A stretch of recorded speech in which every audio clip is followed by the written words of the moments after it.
Welcome to the deep dive. We're diving deep today, getting into Dan Millman's Body Mind Mastery audiobook excerpts.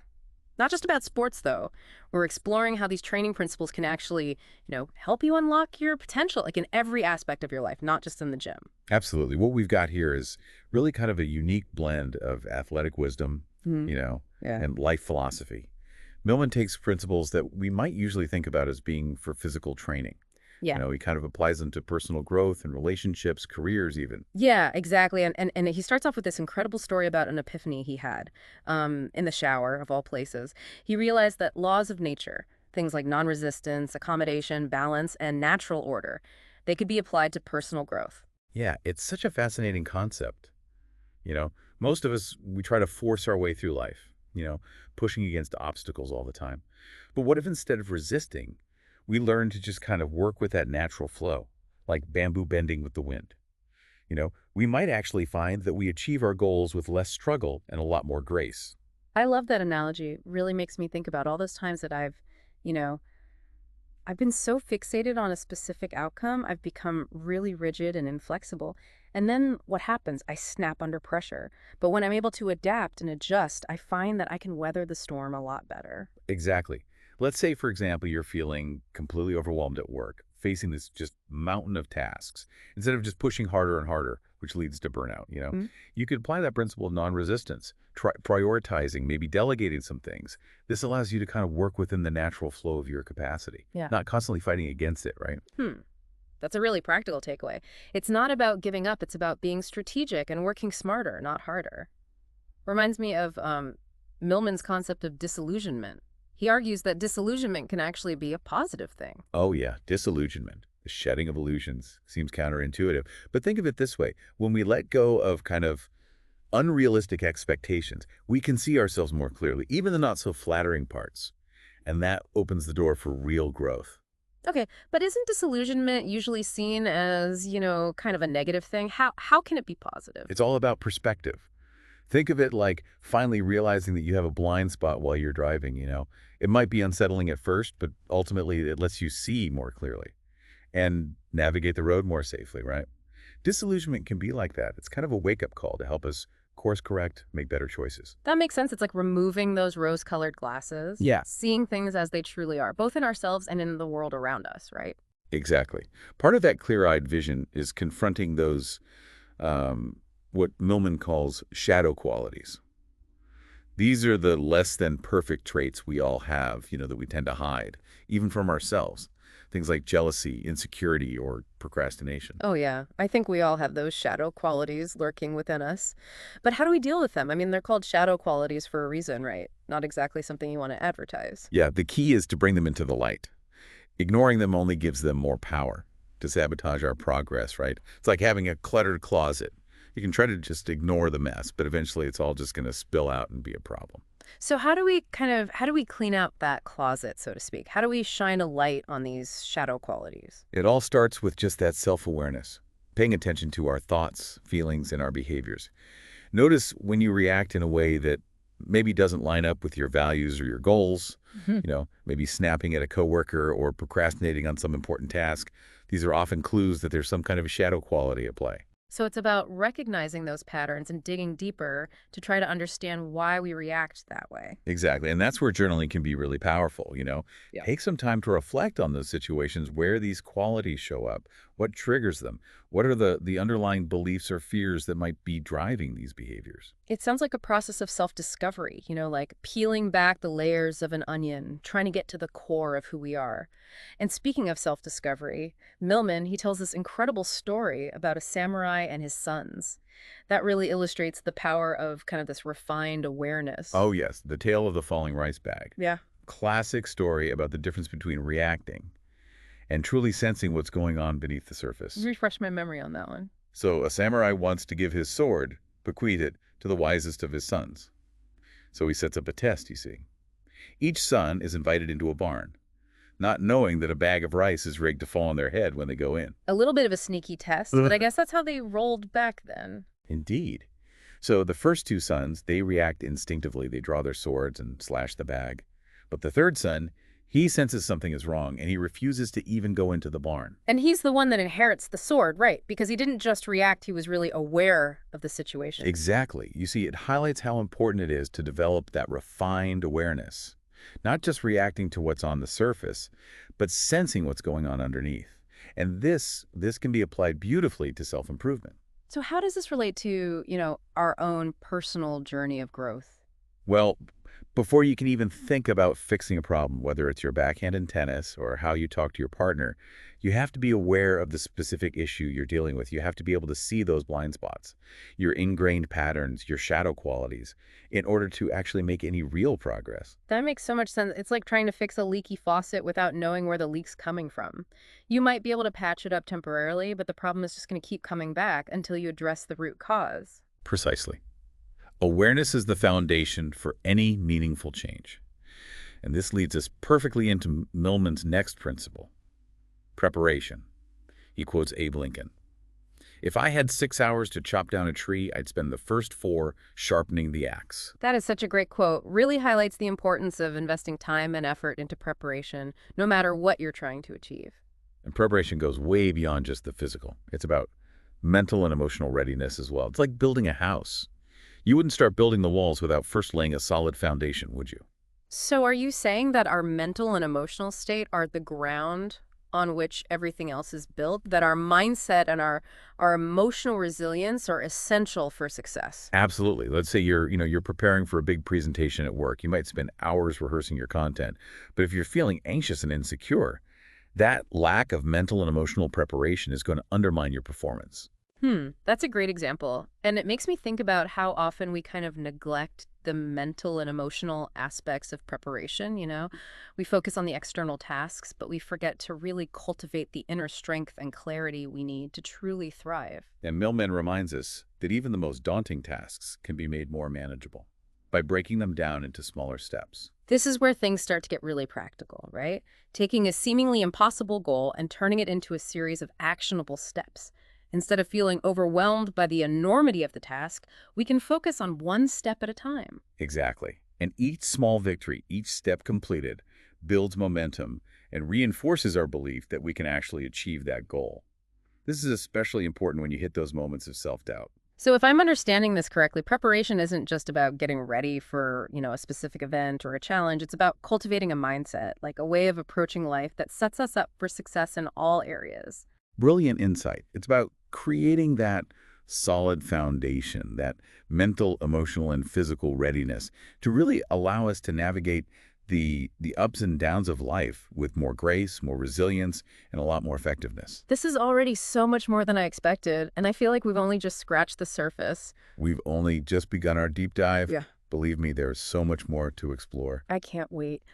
But before we move on, I just want to quickly recap what we've talked about so far. We talked about embracing the laws of nature, things like non-resistance, as a way to kind of work with the natural flow of life.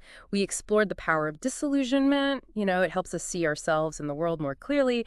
And we delved into the importance of recognizing our shadow qualities and bringing those into the light. And we talked about how thorough preparation on a mental, emotional, and physical level is essential for achieving our goals. Excellent summary.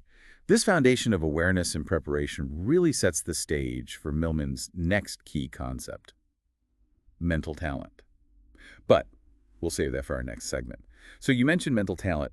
It's not something we usually think of in the same way as physical talent, but Millman says it's just as crucial for success. Yeah, actually, now that you mention it, I can totally see that. I mean, we've all had those moments where our minds are just completely scattered, like, driving past your exit on the highway because you're lost in thought or something. Exactly. Or zoning out in the middle of a conversation, and you have no idea what the other person just said to you. These moments are frustrating, but they highlight this fundamental truth. Our minds are really powerful, and if we're not careful, they can just totally run the show. So if we can't really control our thoughts directly, what can we do? It's not like we can just tell our minds to, be quiet and focus. Right. You're right. Trying to force our minds to be quiet often backfires. Kind of like trying to hold a beach ball underwater. The harder you push, the more it just wants to pop back up. Yeah. So instead of trying to control our thoughts, what if we shifted our focus to something Millman calls the seat of will? The seat of will. Okay, I like that. Tell me more. It's rooted in the idea that while we can't control the weather patterns of our thoughts, we can choose where we build our house. We can choose where we direct our attention, our focus.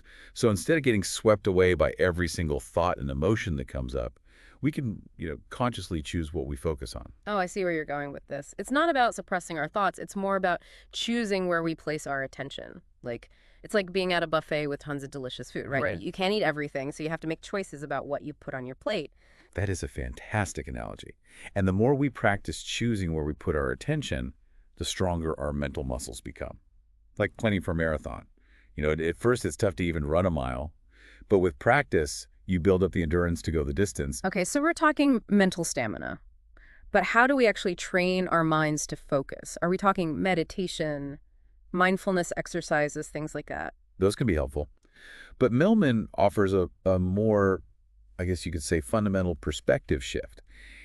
He suggests that we need to reclaim the movement mastery of babies. Wait, babies. What do babies have to do with mental talent? Well, think about it. Babies are these natural explorers, right? They're constantly experimenting with their bodies, moving, reaching, grabbing. They fall down. They haven't learned self-criticism yet, so they're not afraid to try new things, even if they totally wipe out. That's so true. I remember when my niece was learning to walk, she'd just keep getting up and trying again, no matter how many times she fell over. It was like failure was just, part of the process, not something to be afraid of. Oh. Exactly. And that's the mindset we need to cultivate if we want to develop that mental talent. We got to be willing to experiment, to make mistakes, to fall down and get back up again. It's through that process of trial and error that we really learn and grow. Yeah. I love that idea, reclaiming that childlike curiosity and fearlessness. But let's be honest, it's easier said than done, right? As adults, we've kind of accumulated all these fears and self-doubts that can really hold us back. Oh, absolutely. And Millman, he identifies 4 major mental obstacles that we often face. Mm. A limited self-concept, fear of failure, destructive self-criticism, and a lack of concentrated attention. These obstacles are like weeds in a garden, Yeah. They can choke the growth of our mental talent. Okay, so let's break those down a bit. Let's start with a limited self-concept. What does that even mean? Basically, it's just the image we have of ourselves, the story we tell ourselves about who we are, what we're capable of. Often that story is based on past experiences, limiting beliefs, or even, the expectations of other people. So if we believe we're not good at something, then we're less likely to even try it in the first place, right? We create this self-fulfilling prophecy where our beliefs kind of shape our reality. Precisely. One of the most powerful ways to overcome a limited self-concept is to start challenging those limiting beliefs. Yeah. Ask yourself, are they based on facts, or are they just stories you've been telling yourself for years? So it's about questioning those assumptions, those inner voices that say, I'm not good enough, or I'll never be able to do that. Exactly. Millman shares this fascinating story about a shoe salesman, Yeah. and this guy, no matter how big or small his territory was, always sold exactly $10,000 worth of shoes every month. Like he had unconsciously created this $10,000 a month self-concept. Wow, that's a really powerful example of how, our beliefs can create a ceiling for our achievements. But if our self-concept is so ingrained, how do we actually change it? Well, one powerful tool is the use of affirmations. Positive statements repeated regularly. They help to kind of reprogram our subconscious minds. Affirmations. I've got to admit, I have always been kind of skeptical of those. They seem a little cheesy, like, something you see on an inspirational poster.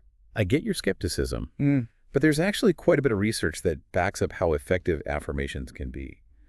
You see, when we repeat these positive statements to ourselves, we're essentially creating these new neural pathways in our brains.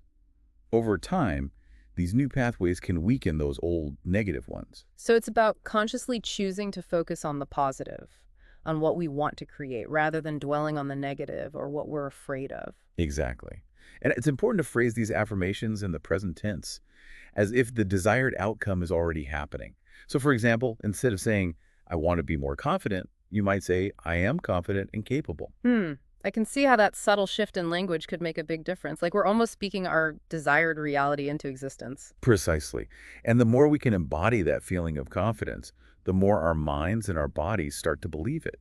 It's about aligning our thoughts, our feelings, and our actions with that desired outcome. This is really starting to resonate with me. Like we're taking control of the narrative, rewriting the story we're telling ourselves about who we are and what we can achieve. Exactly. And once we start to shift that self-concept, Yeah.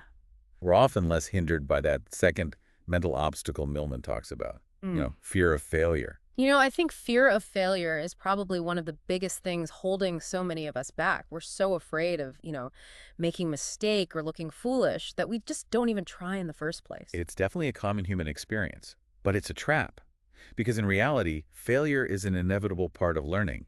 In fact, Millman says we should embrace failure as a teacher. Embrace failure. That's a pretty radical idea. I mean, most of us are kind of conditioned to avoid it at all costs. I know it goes against everything we've been taught. But think about it. How do we learn anything new?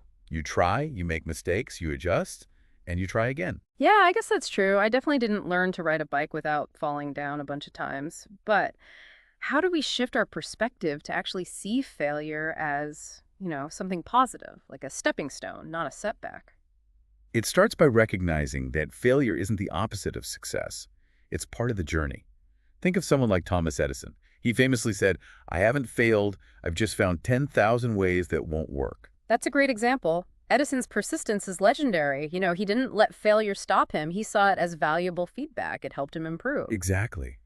And when we can look at failure through that lens, it loses its power to, paralyze us. It becomes this opportunity to learn, to adjust, and to come back stronger. Yeah, this is really making me rethink my whole relationship with failure. It's like we've been brainwashed to be afraid of it, when really it's a necessary part of growing. Precisely. And that leads us to the third mental obstacle Millman brings up, destructive self-criticism.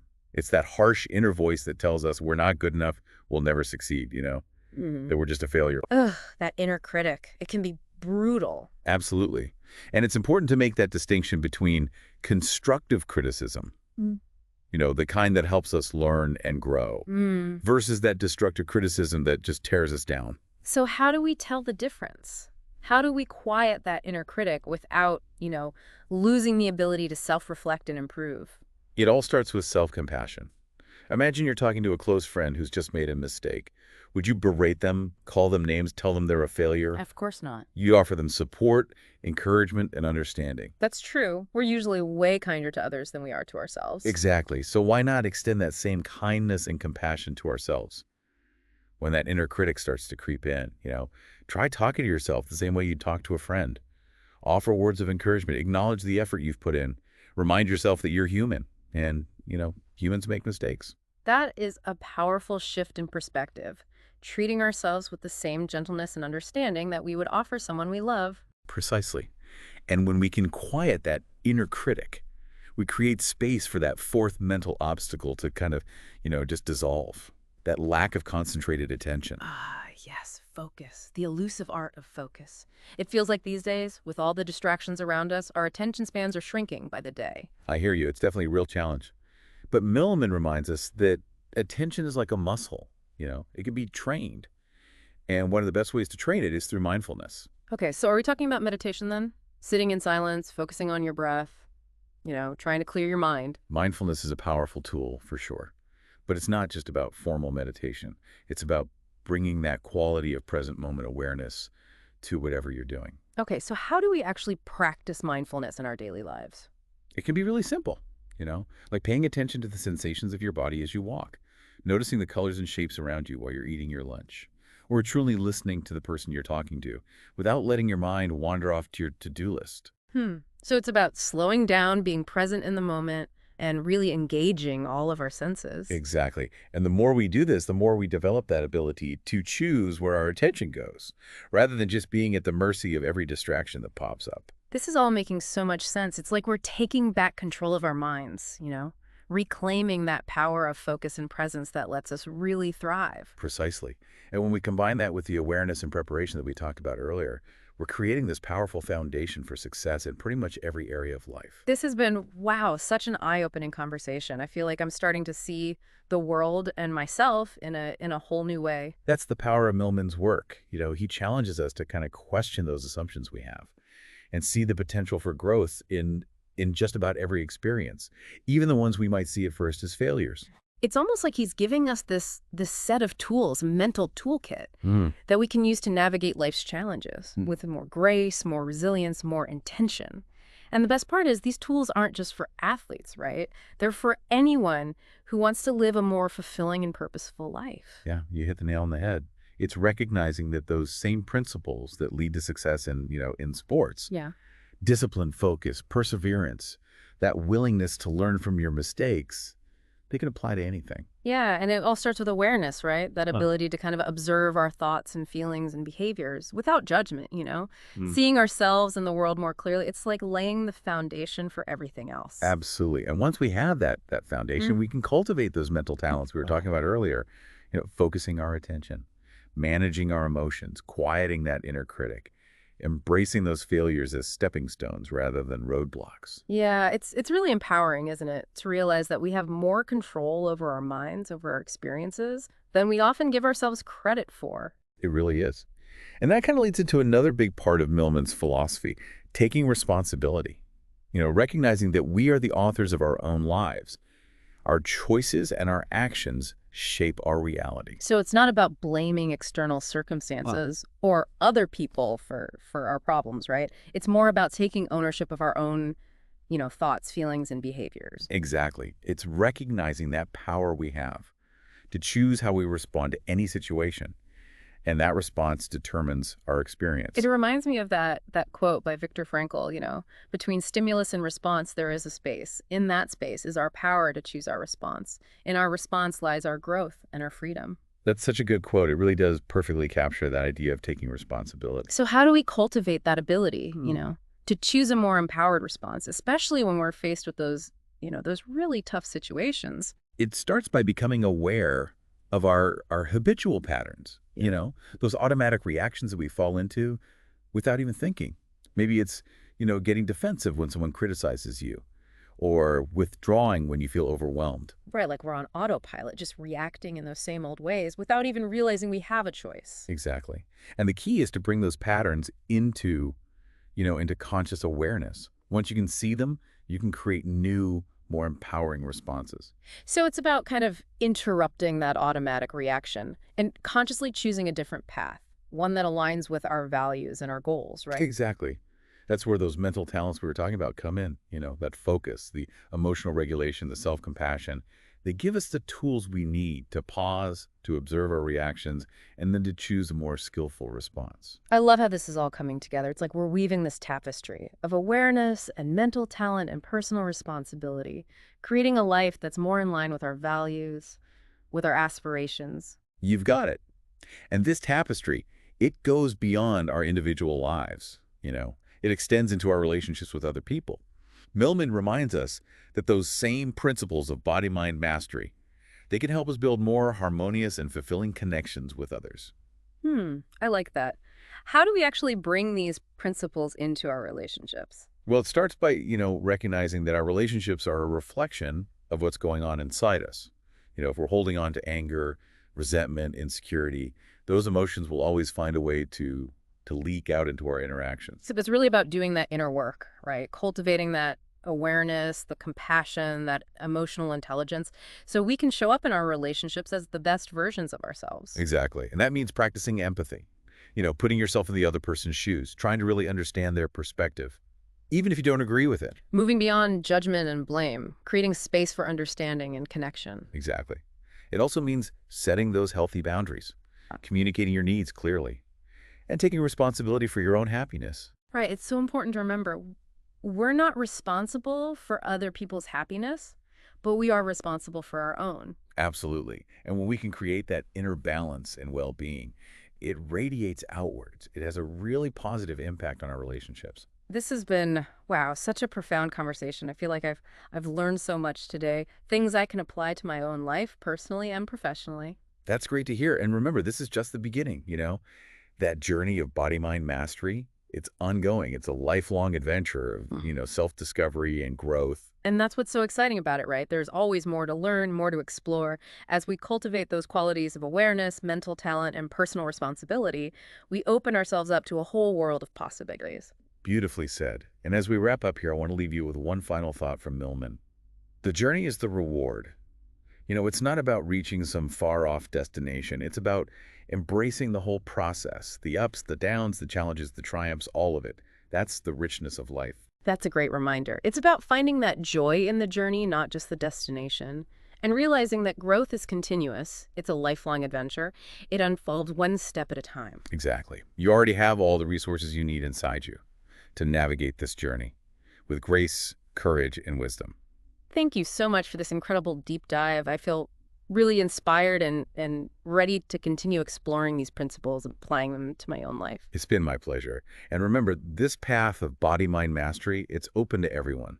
You just have to take that first step. And to all of our listeners, if you're ready to start your own journey of self-discovery and growth, I highly recommend checking out Dan Millman's work. His insights are timeless and transformative. They offer a real roadmap to a more fulfilling and purposeful life. Thanks for joining us on the deep dive.